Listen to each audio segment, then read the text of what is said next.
At first, ang gusto lang talaga niya sa'yo is tulungan ka. Wala talaga sa intention niya na ma-fall or mahulog ng tuluyan sa'yo kasi hindi siya yung klase ng tao na mabilis ma-fall.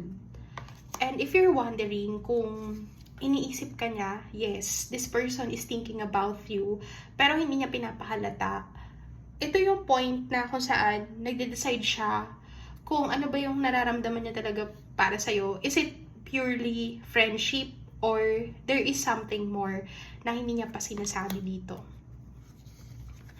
And what I see in your card is gusto niyang may magbago or magkaroon ng changes dito sa connection na to.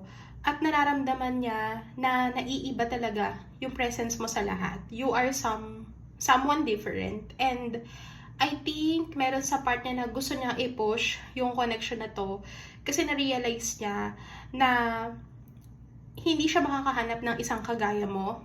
And meron sa part niya na gusto niya pang maintindihan yung nararamdaman niya. Your person needed more time. Kaya mapapansin mo meron siyang hot and cold. Minsan cold siya sa'yo, minsan parang galit siya. Kasi sinusuppress yung feelings niya, hindi niya ma-express ng tama.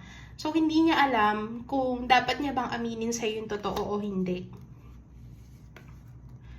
We have the Ace of Wands. Sure siya talaga na ikaw, pero natatakot siya sa nararamdaman niya. If ever ba na umamin siya sa'yo, same ba kayo ng feelings? Or if ever na magkaroon kayo ng conversation, same ba kayo ng frequency? Kasi ang kinakatakot niya dito is hindi pantay or hindi kayo parehas ng nararamdaman. Natatakot siyang mag-invest ulit sa isang relasyon na sa tingin niya ay siya lang ulit yung talo or lugi. Pero, I think itong person mo ay nagkaroon to ng relationship before, tapos hindi siya nag-work out, and then, all of a sudden, iniisip niya mabuti kung, is it something that your person wanted? Kasi, meron sa part niya na gusto-gusto kanya makuha, pero hindi siya sure if this is worth pursuing. So, nag-aalinlangan siya kung tama ba na mag-take risk siya sa'yo.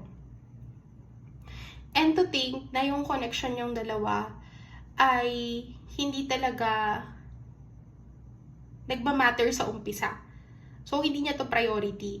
Pero simula nang makilala ka niya, naintindihan niya yung feelings niya, that is when your person wanted to see or understand the level of this connection. We have the Empress card. You are shining.